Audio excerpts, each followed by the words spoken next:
अथ पंचविंशोऽध्यायः। देवहूति का प्रश्न तथा भगवान कपिल द्वारा भक्ति योग की महिमा का वर्णन। शौनक जी ने पूछा, सूत जी, तत्वों की संख्या करने वाले भगवान कपिल साक्षात अजन्मा नारायण होकर भी लोगों को आत्मज्ञान का उपदेश करने के लिए अपनी माया से उत्पन्न हुए थे। मैंने भगवान के बहुत से चरित्र सुने हैं, तथापि इन योगी प्रवर पुरुष श्रेष्ठ कपिल जी की कीर्ति को सुनते सुनते मेरी इंद्रियां तृप्त नहीं होती। सर्वथा स्वतंत्र श्रीहरि अपनी योग माया द्वारा भक्तों की इच्छा के अनुसार शरीर धारण करके जो लीलाएं करते हैं वे सभी कीर्तन करने योग्य हैं। अतः आप मुझे वे सभी सुनाइए, मुझे उन्हें सुनने में बड़ी श्रद्धा है। सूत जी कहते हैं, मुने, आपकी ही भांति जब विदुर ने भी यह आत्मज्ञान विषयक प्रश्न किया तो श्री व्यास जी के सखा भगवान मैत्रेय जी प्रसन्न होकर इस प्रकार कहने लगे। श्री मैत्रेय जी ने कहा, विदुर जी, पिता के वन में चले जाने पर भगवान कपिल जी माता का प्रिय करने की इच्छा से उस बिंदुसर तीर्थ में रहने लगे।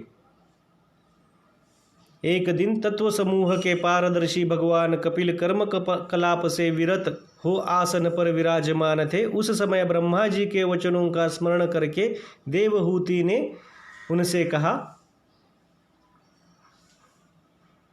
देवहूति बोली, भूमन प्रभो, इन दुष्ट इंद्रियों की विषय लालसा में मैं बहुत उब गई हूँ और इनकी इच्छा पूरी करते रहने से ही घोर अज्ञान अंधकार में पड़ी हुई हूँ। अब आपकी कृपा से मेरी जन्म परंपरा समाप्त हो चुकी है। इसी से इस दुस्तर अज्ञानांधकार से पार लगाने के लिए सुंदर नेत्र रूप आप प्राप्त हुए हैं। आप संपूर्ण जीवों के स्वामी भगवान आदि पुरुष है तथा अज्ञान अंधकार से अंधे पुरुषों के लिए नेत्र स्वरूप सूर्य की भांति उदित हुए हैं। देव, इन देह गेह आदि में जो मेरेपन का दुराग्रह होता है वह भी आपका ही कराया हुआ है। अतः अब आप मेरे इस महामोह को दूर कीजिए।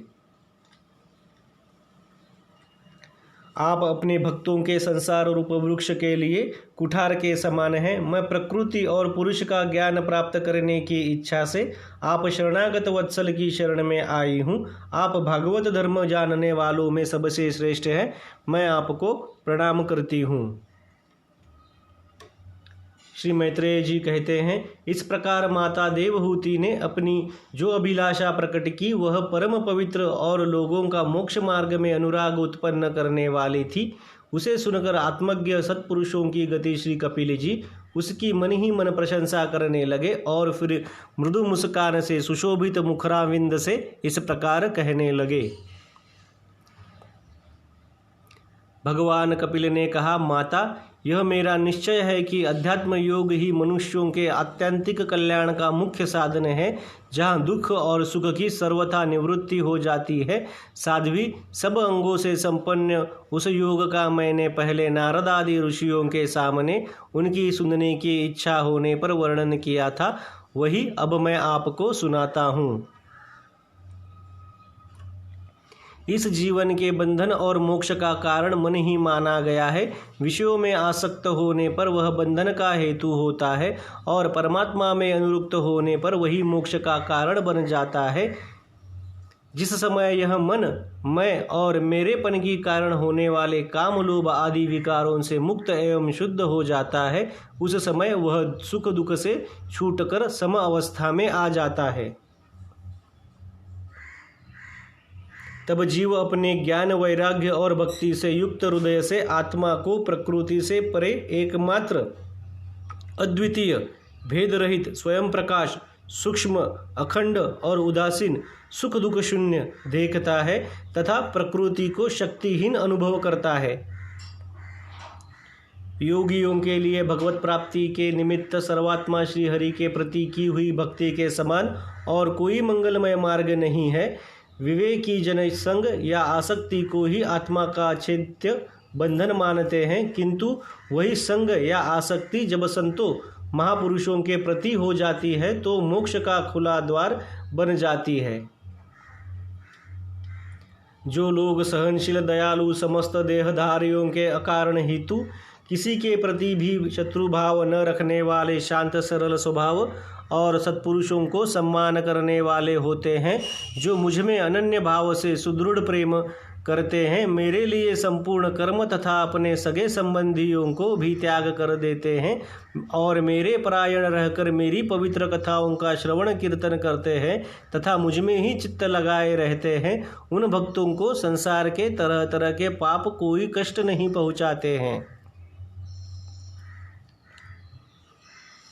साध्वी, ऐसे ऐसे सर्वसंग परित्यागी महापुरुष ही साधु होते हैं। तुम्हें उन्हीं की संग की इच्छा करनी चाहिए, क्योंकि वो आसक्ति से उत्पन्न सभी दोषों को हर लेने वाले हैं। सत्पुरुषों के समागम से मेरे पराक्रमों का यथार्थ ज्ञान कराने वाली तथा हृदय और कानों को प्रिय करा लगने वाली कथाएं होती है। उनका सेवन करने से शीघ्र ही मोक्ष मार्ग में श्रद्धा, प्रेम और भक्ति का क्रमशः विकास होगा। फिर मेरी सृष्टि आदि लीलाओं का चिंतन करने से प्राप्त हुई भक्ति के द्वारा लौकिक एवं पारलौकिक सुखों में वैराग्य हो जाने पर मनुष्य सावधानता पूर्वक योग के भक्ति प्रदान सरल उपायों से समाहित होकर मनोनिग्रह के लिए यत्न करेगा। इस प्रकार प्रकृति के गुणों से उत्पन्न हुए शब्दादि विषयों का त्याग करने से, वैराग्य युक्त ज्ञान से, योग से और मेरे प्रति की हुई सुदृढ़ भक्ति से मनुष्य मुझ अपने अंतरात्मा को इस देह में ही प्राप्त कर लेता है। देवहूति ने कहा, भगवान, आपकी समुचित भक्ति का स्वरूप क्या है और मेरे जैसी अबलाओं के लिए कैसी भक्ति ठीक है, जिससे कि मैं सहज में ही आपके निवारण पद को प्राप्त कर सकूं। निर्वाण स्वरूप प्रभु, जिसके द्वारा तत्वज्ञान होता है और जो लक्ष्य को भेदने वाले बाण के समान भगवान की प्राप्ति कराने वाला है, वह आपका कहा हुआ योग कैसा है और उसके कितने अंग हैं? हरे, यह सब आप मुझे इस प्रकार समझाइए जिससे कि आपकी कृपा से मैं मंदमती स्त्री जाति भी इस दुर्बोध विषय को सुगमता से समझ सकूं। श्री मैत्रेय जी कहते हैं, विदुर जी, जिसके शरीर से उन्होंने स्वयं जन्म लिया था, उस अपनी माता का ऐसा अभिप्राय जानकर कपिल जी के हृदय में स्नेह उमड़ आया और उन्होंने प्रकृति आदि तत्वों का निरूपण करने वाले शास्त्र का, जिसे सांख्य कहते हैं, उपदेश दिया। साथ ही भक्ति विस्तार एवं योग का भी वर्णन किया। श्री भगवान ने कहा, माता, जिसका चित्त एकमात्र भगवान में ही लीन गया है, ऐसे मनुष्य की वेद विहित कर्मों में लगी हुई तथा विषयों का ज्ञान कराने वाली कर्मेंद्रिय एवं ज्ञानेंद्रिय दोनों प्रकार की इंद्रियों की जो सत्वमूर्ति श्रीहरि के प्रति स्वभावी की प्रवृत्ति है, वही भगवान की अहेतु की भक्ति है। यह मुक्ति से भी बढ़कर है, क्योंकि जठरानल जिस प्रकार खोए हुए अन्न को पचाता है, उसी प्रकार यह भी कर्म संस्कार के भंडारा रूप लिंग शरीर को तत्काल भस्म कर देती है। मेरी चरण सेवा में प्रीति रखने वाले और मेरी ही प्रसन्नता के लिए समस्त कार्य करने वाले कितने ही बड़भागी भक्त, जो एक दूसरे से मिलकर प्रेम पूर्वक मेरे ही पराक्रमों की चर्चा किया करते हैं, मेरे साथ एक ही भाव की भी इच्छा नहीं करते। माँ, वे साधुजन अरुण नयन एवं मनोहर मुखारविंद से युक्त मेरे परम सुंदर और वरदायक दिव्य रूपों की झांकी करते हैं और उनके साथ सप्रेम संभाषण भी करते हैं, जिसके लिए बड़े बड़े तपस्वी भी लायायित रहते हैं। दर्शनीय अंग प्रत्यंग, उदार हास विलास, मनोहर चितवन और सुमधुर वाणी से युक्त मेरे उन रूपों की माधुरी में उनका मन और इंद्रियां फंस जाती है। ऐसी मेरी भक्ति न चाहने पर भी उन्हें परम पद की प्राप्ति करा देती है। अविद्या की निवृत्ति हो जाने पर यद्यपि वे मुझ मायापति के सत्यादि लोकों की भोग संपत्ति भक्ति की प्रवृत्ति के पश्चात स्वयं प्राप्त होने वाली अष्ट सिद्धि अथवा वैकुंठ लोक के भगवदीय ऐश्वर्य की भी इच्छा नहीं करते, तथापि मेरे धाम में पहुँचने पर उन्हें ये सब विभूतियाँ स्वयं ही प्राप्त हो जाती है। जिनका एकमात्र मैं ही प्रिय आत्मा, पुत्र, मित्र, गुरु, सूर्योदय और इष्ट देव हूँ, वे मेरे ही आश्रय में रहने वाले भक्तजन शांतिमय वैकुंठ धाम में पहुंचकर किसी प्रकार भी इन दिव्य भोगों से रहित नहीं होते और न उन्हें मेरा कालचक्र ही ग्रस सकता है।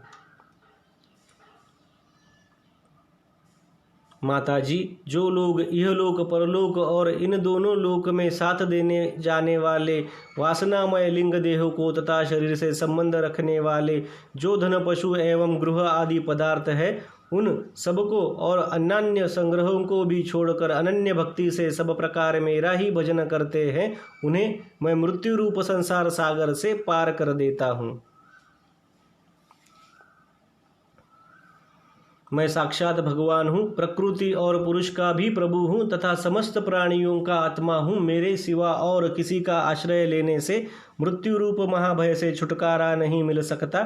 मेरे भय से यह वायु चलती है, मेरे भय से सूर्य तपता है, मेरे भय से इंद्रावर्षा करता है, अग्नि जलाती है तथा मेरे ही भय से मृत्यु अपने कार्य में प्रवृत्त होता है। योगी जन ज्ञान वैराग्य युक्त भक्ति योग के द्वारा शांति प्राप्त करने के लिए मेरे निर्भय चरण कमलों का आश्रय लेते हैं। संसार में मनुष्य के लिए सबसे बड़ी कल्याण प्राप्ति यही है कि उसका चित्त तीव्र भक्ति योग के द्वारा मुझे लगकर स्थिर हो जाए। इति श्रीमद्भागवते महापुराणे पारमहंस्या संहिताया तृतीय स्कंदे कापिलो योपाख्याने पंचविंशोऽध्यायः।